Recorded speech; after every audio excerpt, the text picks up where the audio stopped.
하나님의 말씀을 같이 보겠습니다. 마태복음 13장 1절부터 9절의 말씀입니다. 제가 갖고 있는 성경은 신약성경 20년, 21년에 나와 있습니다.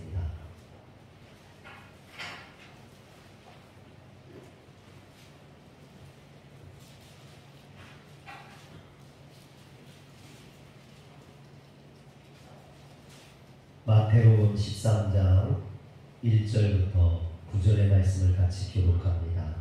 그날 예수께서 집에서 나가사 바닷가에 앉으시매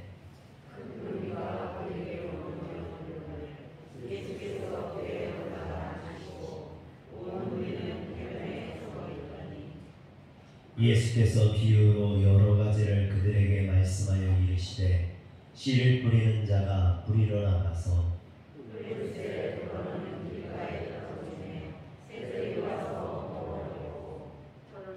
더러는 흙이 얇은 돌밭에 떨어지매 흙이 깊지 아니하므로 곧 싹이 나오나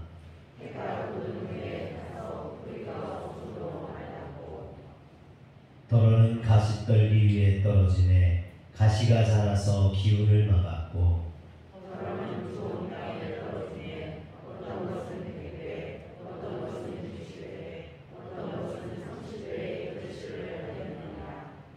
귀 있는 자는 들으라 하시니라.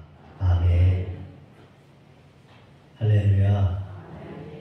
하나님의 은혜와 성령의 충만함이 우리 성도님들에게 가득하게 임하기를 주의 이름으로 축원합니다. 마태복음의 가장 중요한 주제는 하나님 나라입니다.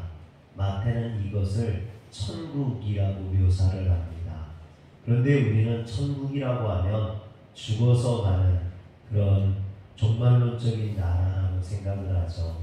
그러나 하나님 나라는 하나님이 다스리시는 그런 나라입니다. 그래서 지금 이곳에 모인 우리들이 진정 하나님의 백성이고 하나님의 다스림을 받고 있다면 바로 이곳이 하나님 나라가 되는 겁니다. 또 여러분들이 하나님의 백성인 여러분들이 가정에 가면 여러분들의 가정이 하나님 나라가 됩니다. 여러분들이 직장에 가면 그곳이 곧 하나님의 나라가 되는 줄 믿으시길 바랍니다. 그런데 제가 목회하면서 늘 하나님의 말씀을 대언하면서 안타깝기도 하고 또 아쉽기도 하는 것은요, 하나님의 말씀을 듣는데 왜 변하지 않는지 그것 때문에 늘 안타깝습니다. 어떤 분은 하나님의 말씀을 듣고 그 말씀을 생명의 양식으로 삼아서 믿음이 자라고 또 하나님이 주시는 축복을 누리는 성도가 있는가 하면, 반면에 어떤 성도는 똑같은 하나님의 말씀을 듣는데도 전혀 믿음이 자라지 않고 주님으로부터 축복을 받지 못하고 책망만 받는 그런 성도들도 있습니다. 그런 성도들을 볼 때마다 늘 마음이 안타깝습니다. 어떤 교회에 새로 담임 목사님이 부임하셔서 첫 설교를 했습니다. 많은 성도들이 은혜를 받았어요. 그러면서 성도들이 이번에 오신 목사님은 참 왔다. 이번에 오신 목사님은 참 좋은 분 왔다. 이제 그렇게 이야기를 했어요. 근데 그 다음 주가 되었는데 지난주하고 똑같은 본문을 가지고 똑같은 말씀을 하시는 거예요. 그래서 성도님들이 이상했지만 목사님이 중요하다고 생각해서 한번 더 하시는가 보다 그렇게 넘어갔어요. 근데 그 다음 주가 되었는데 또 똑같은 본문을 가지고 똑같은 말씀을 전하시는 겁니다. 그래서 참다 못한 성도들이 목사님에게 항의했습니다. 아니 목사님, 왜 똑같은 설교를 3번씩이나 하십니까? 하실 설교가 그것밖에 없습니까? 그랬더니 목사님이 하시는 말씀이 저도 잘 알고 있습니다. 그런데 저는 설교가 들은 말씀에 순종하며 그것을 각자의 삶에 적용하는 거라고 생각을 합니다. 하지만 지난 2주 동안 걸쳐서 반복해서 똑같은 설교를 했는데도 불구하고 성도님들이 그 말씀을 따르지 않는 것 같아서 어쩔 수 없이 또 하게 된 겁니다. 사랑하는 성도 여러분, 설교는 듣는 게 중요한 게 아닙니다. 그 들은 말씀을 따라 사는 것이 중요한 줄 믿으시길 바랍니다. 이것을 적용이라고 그래요. 적용. 근데 이 적용은 제가 어떻게 해줄 수 있는 게 아니에요. 그것은 여러분들이 하나님의 말씀을 듣고 여러분들의 삶 속에서 스스로 적용해야 되는 줄 믿으시길 바랍니다.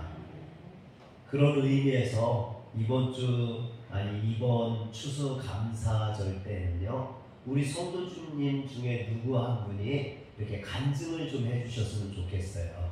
길게는 아니고 한 10분 정도 이렇게 짧은 간증을 한번 부탁드리겠습니다. 이번 주 이렇게 기도하시다가 혹시 목사님 제가 좀 간증을 하고 싶습니다 그러시는 분이 있으면 저한테 신청을 해주셨으면 좋겠습니다. 그래서 그런 분 중에 한 분을 이렇게 뽑아서 이번 추수감사절 때는 간증을 드릴 수 있는 그런 말씀을 적용하는 그런 것을 경험할 수 있는 시간이 되었으면 좋겠습니다. 오늘 말씀 마태복음 13장을 가르쳐서 천국 백성들의 정체성에 대한 비유의 장 이렇게 말합니다.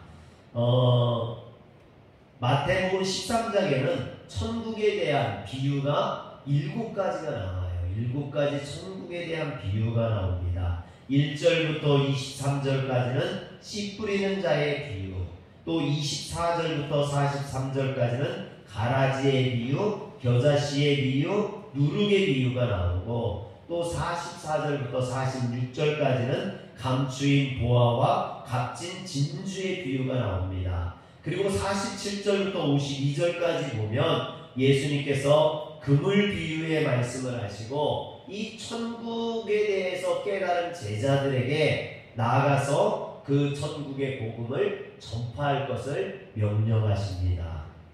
그렇다면 여러분, 비유라는 게 뭘까요? 비유. 이 비유라는 것은요, 추상적인 원리나 교훈을 일상생활의 친근한 상황이나 사물이나 상황 등을 빗대어서 전달하는 일종의 수사학적 기법입니다. 이 비유는요, 교훈을 할 때 그 교훈을 좀 더 효과적으로 그리고 알아듣기 쉽게 하기 위해서 쓰이는 거죠. 예수님께서 천국을 비유로 말씀하시는 이유는요, 천국이라는 것이 우리의 언어라든지 우리가 가지고 있는 사고로 설명할 수 있는 게 설명하기가 어렵기 때문이죠. 그래서 유대인들이 가장 쉽게 접할 수 있는 그런 환경이나 일상생활을 통해서 그들이 경험할 수 있는 것을 통해서 천국의 특성을 설명하는 것, 그것이 비유입니다. 그래서 예수님은 천국에 대한 비유를 하실 때마다 천국은 마치 이렇게 말씀하셔요. 천국은 마치 뭐와 같다 이렇게 말씀하시죠. 여러분, 복음성가에도 천국은 마치라는 복음성가가 있어요. 우리 한번 같이 해볼까요? 반주 좀 주세요.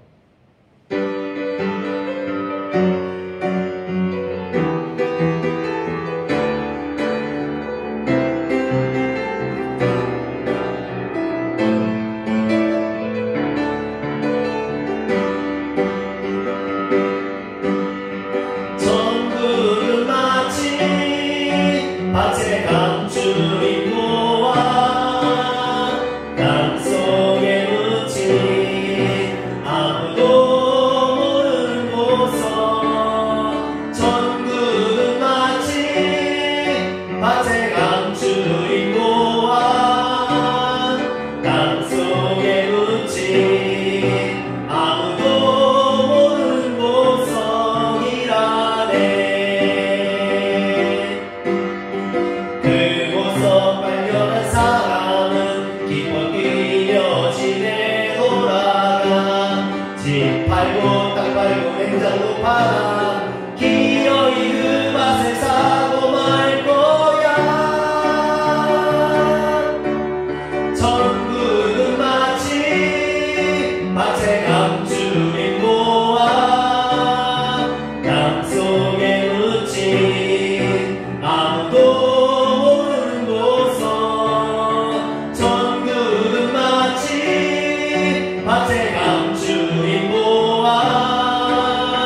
충분히 예수님께서 하시는 천국은 마치 이 말씀이 여러분들에게 전달될 줄 믿습니다. 여러분, 천국은 마치 예수님께서 이렇게 말씀하셨는데 이 말씀은요, 우리가 보고 있는 마태복음 13장 44절의 말씀이에요.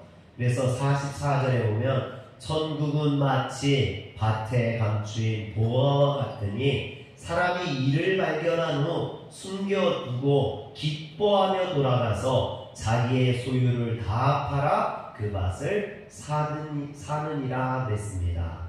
그런데 천국은 마치라는 말을 좀 더 정확하게 표현을 하면요, 천국 백성은 마치 이렇게 표현하는 게 더 정확합니다. 왜냐하면 지금 예수님께서 천국에 대해서 이야기하는 게 아니라 천국의 백성들, 천국 백성의 정체성을 말하고 있기 때문이죠. 여러분, 마태복음 13장에 나오는 천국에 대한 7가지 비유 중에 첫 번째 비유가 씨 뿌리는 자의 비유입니다.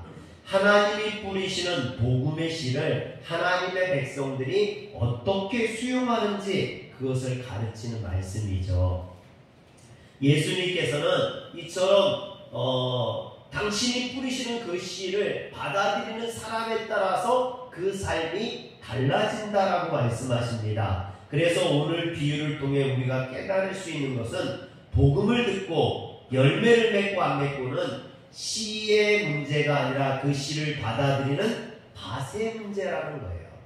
여러분, 대부분 성도들이 뭐라고 생각을 하냐면요, 내 마음의 밭에는 문제가 없는데 목사님의 말씀의 씨가 이게 문제라서 열매를 맺지 못한다고, 또는 좋은 씨를 뿌리지 않아서 결실을 맺지 못한다고 그렇게 생각한다는 거예요. 근데 예수님은 그게 아니라는 겁니다. 씨에는 문제가 없다라는 거예요. 문제는 우리가 그 말씀을 받는 우리 마음의 밭에 문제가 있다라는 것이죠. 그렇다면 주님이 기대하시는 천국 백성의 마음의 밭은 어떠한 것이냐? 오늘 성경에 보면 좋은 밭이라고 하죠. 100배, 60배, 30배의 결실을 거둘 수 있는 그런 좋은 밭이 되어야 된다고 말씀합니다. 사랑하는 성도 여러분, 여러분들의 마음이 좋은 밭이 되시길 바랍니다. 저를 따라 한번 해봅시다. 내 마음의 밭은 좀 가리키세요. 손 닦았다 뭐 하시려고. 내 마음의 밭은 30배, 60배, 100배의 결실을 맺는 좋은 밭이다. 할렐루야. 오늘 하나님의 말씀이 여러분들에게 심령에 떨어져서 그것이 30배, 60배, 100배로 결실 맺기를 주의 이름으로 축원합니다. 그런데 주님은 이런 좋은 밭을 이야기하기 전에 먼저 열매 맺지 못하는 3가지 마음의 밭을 먼저 이야기합니다. 첫째는 길가와 같은 마음이에요. 여기서 길이라는 것은 차들이 다니는 그런 아스팔트와 같은 대로를 의미하지 않습니다. 물론 로마가 세계를 정복하면서 그 정복한 나라들을 효과적으로 다스리기 위해서 대로를 깔았죠. 그것을 에그나티아라고 해요. 그런데 그 지금 마태가 말하고 있는 이 길이라는 것이 에그나티아를 이야기하는 게 아니에요. 농부들이 다니는, 또 마을 사람들이 다니는, 여행객들이 다니는 그런 시골의 작은 농로를 의미합니다. 이처럼 길은 사람들이 밟고 다니다 보면 땅이 굳어져서 딱딱해집니다. 그래서 여기에 씨를 뿌린다고 한들 그 씨가 흙에 덮여지지도 않을 뿐만 아니라 뿌리를 내리지도 못하고 자라서 열매 맺지도 못한다는 거죠. 더군다나 길에 떨어진 것들은 지나가는 새들이 날아와서 그것을 쪼아먹어서 그 씨가 내리지 못하게 만든다라는 것입니다. 그래서 4절에 보면 뿌릴새 더러는 길가에 떨어지네 새들이 와서 4절 보여주세요. 뿌릴새 더러는 길가에 떨어지네 새들이 와서 먹어버렸고 그랬습니다. 그런데 예수님께서 이 제자들에게 이런 길가와 같은 마음의 밭의 의미를 설명을 해주세요. 뭐라고 설명해 주시냐면 19절에 보면 아무나 천국 말씀을 듣고 깨닫지 못할 때는 악한 자가 와서 그 마음에 뿌려진 것을 빼앗나니 이는 곧 길가에 뿌린 자요 라고 말씀하십니다. 이처럼 길가와 같은 마음은 그 마음이 굳어져서 말씀의 씨가 떨어져도 뿌리내지 못할 뿐만 아니라 악한 자 곧 마귀가 즉시로 그 말씀을 빼앗아가므로 말씀에 결실을 하지 못하는 자를 의미합니다. 그래서 이 길가와 같은 마음을 가진 자들은요 뭐라고 하냐면 명목상의 그리스도인이라고 말합니다.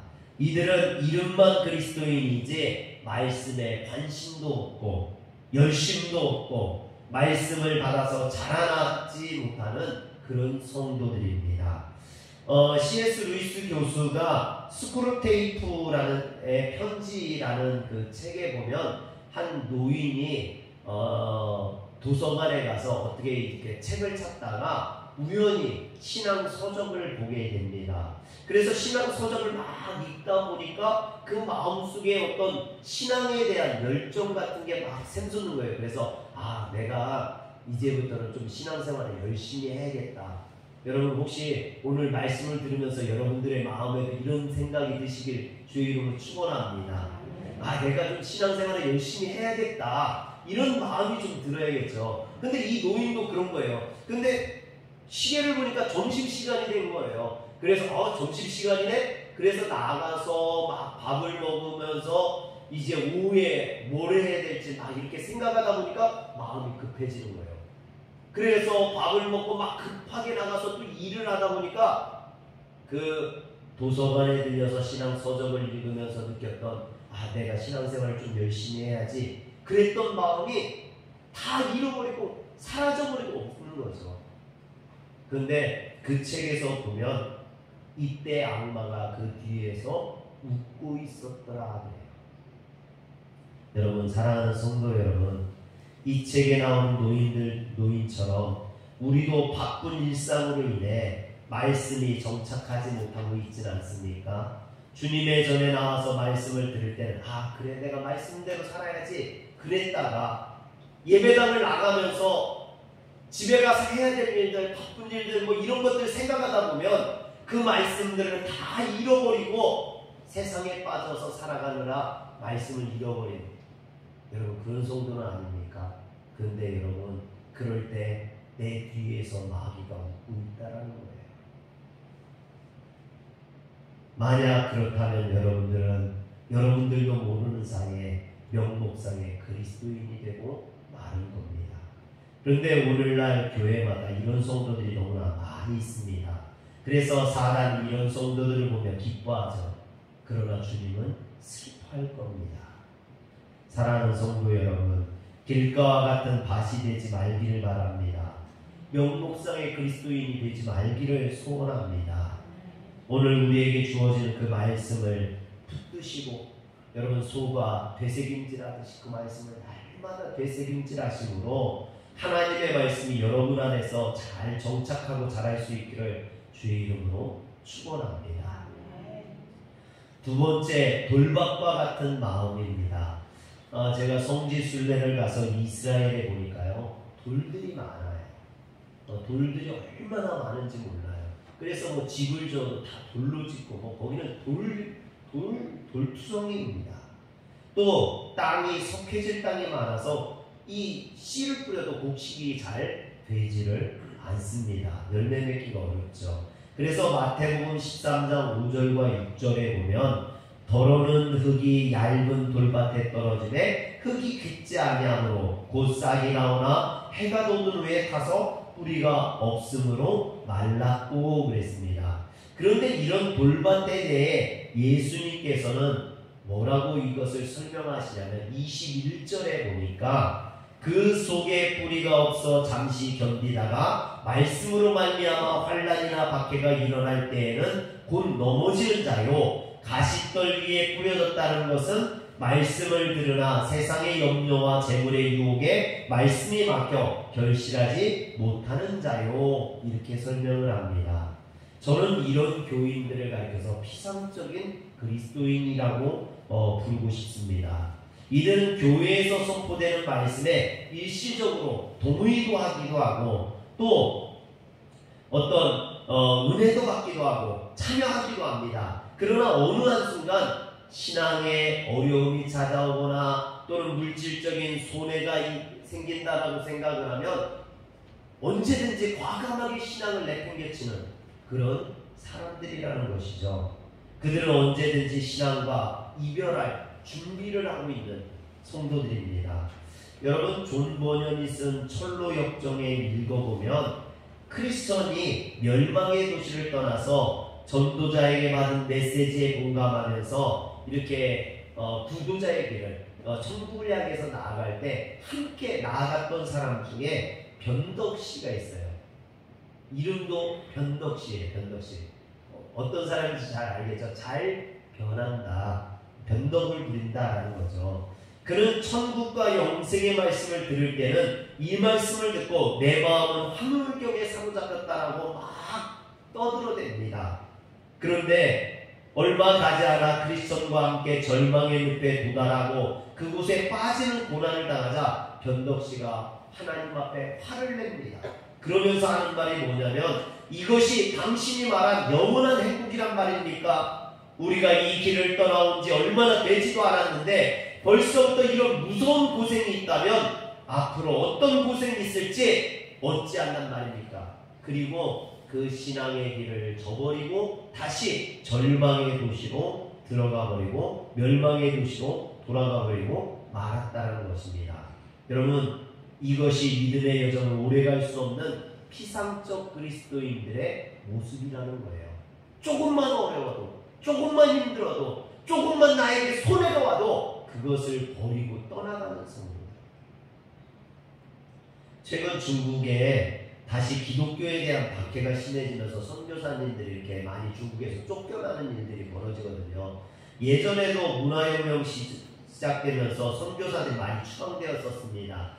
그때 한 선교사님이 중국 지도자를 이별하면서 중국 지도자가 이별하면서 차를 마시면서 어떻게 괜찮겠습니까? 신앙 잘 지킬 수 있겠습니까? 물어보니까 그 중국 지도자가 이렇게 이야기했다고 합니다. 선교사님, 이 차가 제맛을 내려면 뜨거운 물에 우려내야 되지 않겠습니까? 성도도 고난을 거쳐야 진짜 성도가 되지 않겠습니까? 진짜 성도는 모든 것을 잘 견딜 것이니까 걱정하지 마세요. 사랑하는 성도 여러분, 코로나라는 이 어려움이 우리의 신앙을 어쩌면 단련하고 있는지도 모르겠습니다. 저는 그래서 이 코로나가 진짜와 가짜를 구분하기 위해 하나님이 주신 시험인지도 모르겠다는 생각을 합니다. 코로나 때문에, 무엇 때문에 이런저런 핑계를 가지고 주님을 떠나가는 성도들, 여러분, 그들은 분명히 피상적인 그리스도인이요, 오늘 성경에서 말하고 있는 돌박과 같은 그런 마음을 가지고 있는 자들이라는 겁니다. 세 번째, 가시떨기와 같은 마음입니다. 더러는 7절에 보니까 더러는 가시떨기 위에 떨어짐에 가라지가 자라서 기운을 막았고 그랬습니다. 이것에 대해서 주님은 뭐라고 설명하시냐면 마태복음 13장 22절에 보니까 가시떨기에 뿌려졌다라는 것은 말씀을 들으나 세상의 염려와 재물의 유혹에 말씀이 막혀 결실하지 못하는 자요 라고 말씀하십니다.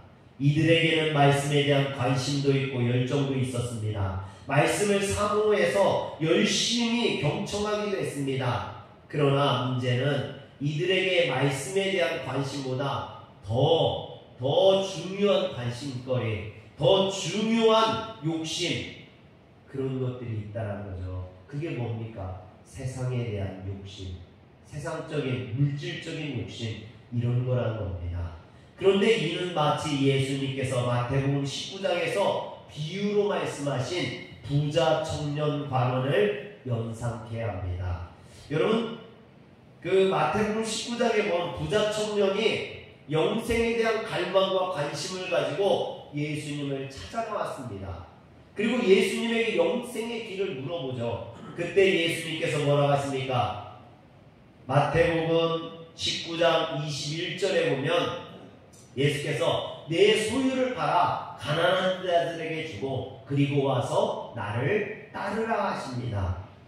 그러자 이 청년이, 부자 청년이 재물이 많은 고로 근심했다고 했어요. 근심. 여러분, 그가 근심하며 돌아갑니다. 결국 부자 청년은 재물을 버리고 예수님을 따를 수 없었던 거죠. 왜? 예수님을 따르는 것보다 물질이 더 소중했기 때문입니다. 그래서 그는 근심하며 예수님을 떠나갔죠. 이처럼 물질 때문에 주님을 보내는 사람들, 이런 사람들이 바로 가시밭교인의 모습입니다. 그래서 저는 이런 사람들을 세속적인 그리스도인이라고 부르고 싶습니다. 한번 따라합시다. 세속적인 그리스도인. 철로 역정에 보면 이런 사람이 나옵니다. 크리스천이 평안의 들판을 지나서 재물이라는 언덕에 오르게 됩니다. 이곳에는 은광과 금광이 있습니다.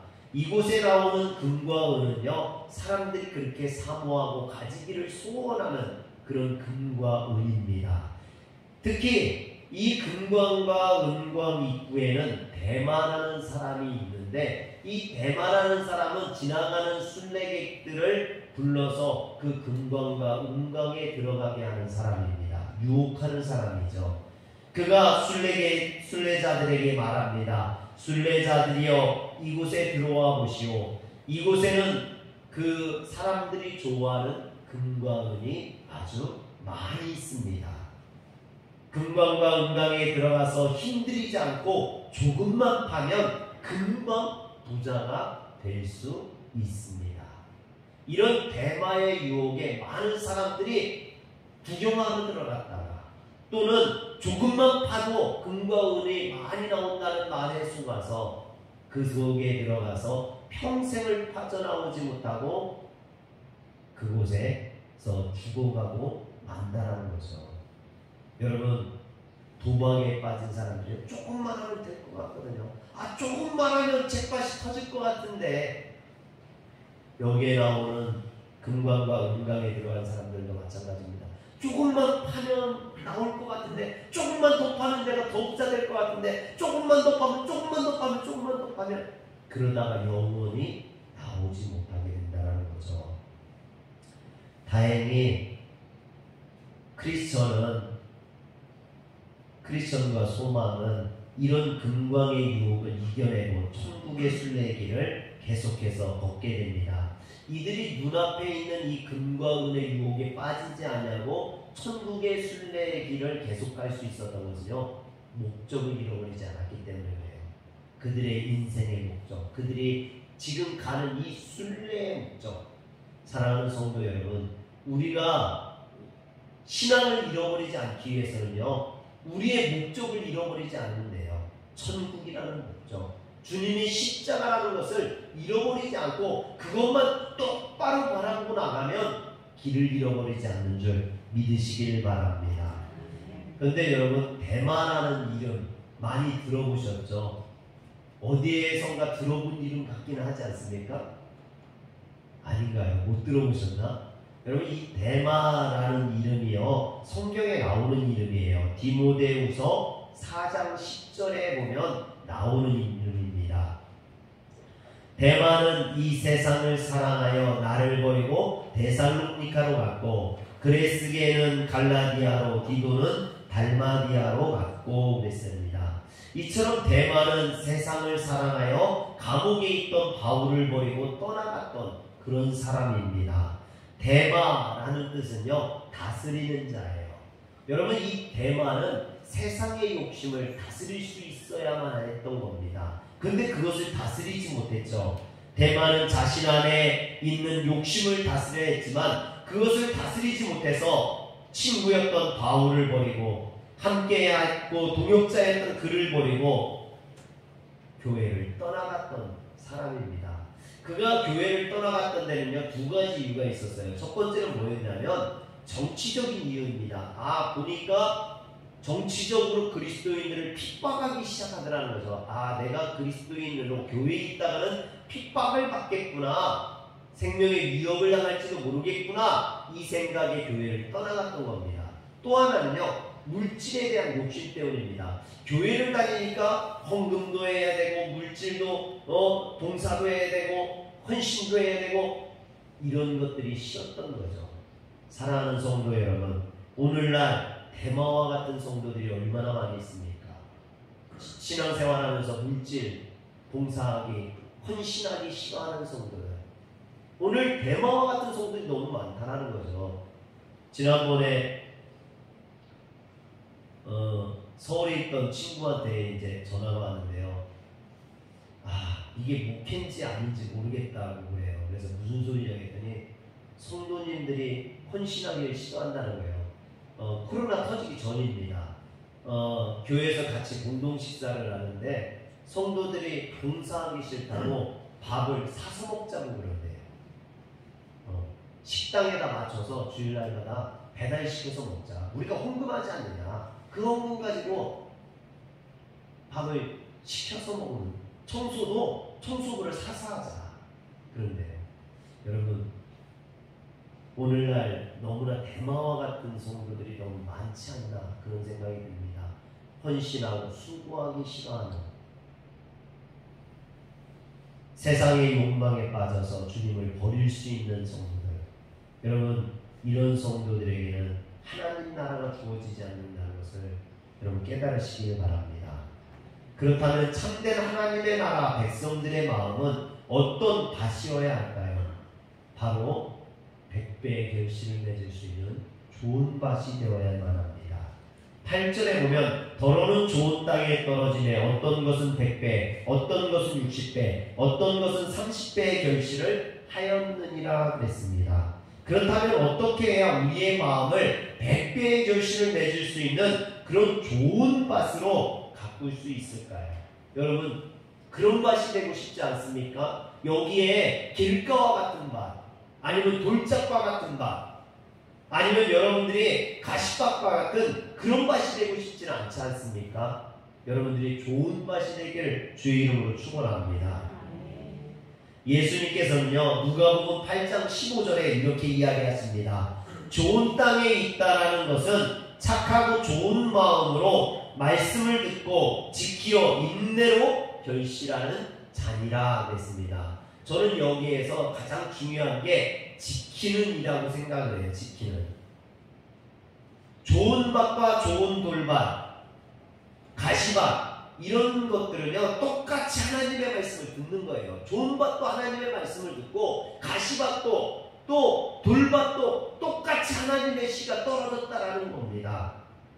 그런데 밭에 따라서 그 결실이 다르다라는 거죠. 차이는 이처럼 그 말씀을 지키느냐 지키지 않느냐, 그것을 행하느냐 행하지 않느냐에 따라서 이와 같이 달라진다라는 것입니다.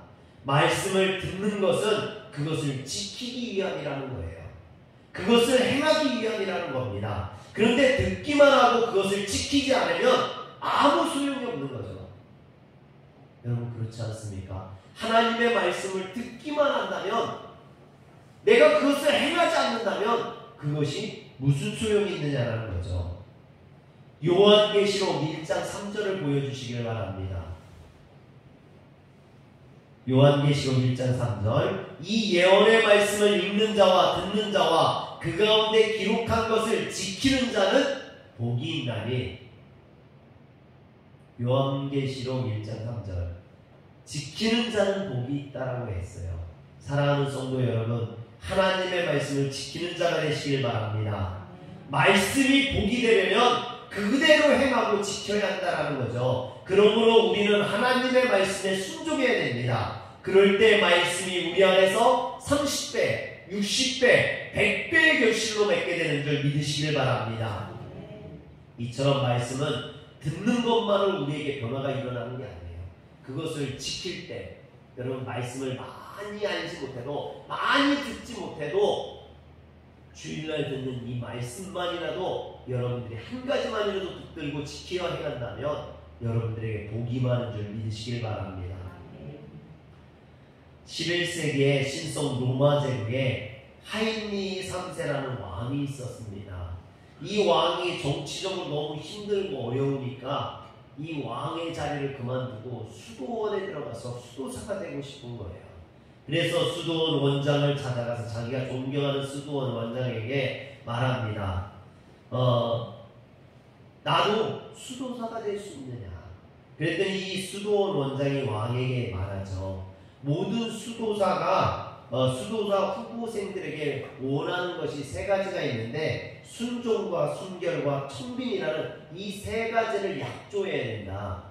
그런데 왕도 이 세 가지를 약속할 수 있겠느냐, 지켜 행할 수 있겠느냐라고 물어봅니다. 그랬더니 왕이 물론이죠. 내가 그것을 행할 수 있다고 이야기합니다. 그러자 수도원 원장은 그러면 제가 왕에게 첫 번째 순종의 말씀을 드리겠다고. 지금 이 나라의 백성들이 어렵고 힘들고 학대받고 있는데 왕이 왕궁으로 돌아가서 먼저 이 백성들을 위해서 힘써달라. 그들의 눈물을 씻어주고 그들을 위한 정책을 펼쳐달라. 그리고 다시 오면 내가 두 번째 순종할 것을 주겠다라고 이야기합니다. 그래서 왕이 돌아가가지고 열심히 백성들을 위해서 헌신하고 순종하고 충성합니다. 그랬더니 백성들의 삶이 좋아지고 이 왕도 선한 왕이 되었다라는 거죠. 사랑하는 여러분, 말씀을 지키는 것은 저 깊은 산 속에 들어가서 지키는 게 아니에요. 혼자 지키는 게, 무슨 기도원에 들어가서 지키는 게 아닙니다. 말씀은요, 세상 속에서, 삶 속에서, 이웃들과의 관계 속에서 지켜져야만 합니다. 그래서 결국 성경의 말씀은 두 가지로 요약할 수 있죠.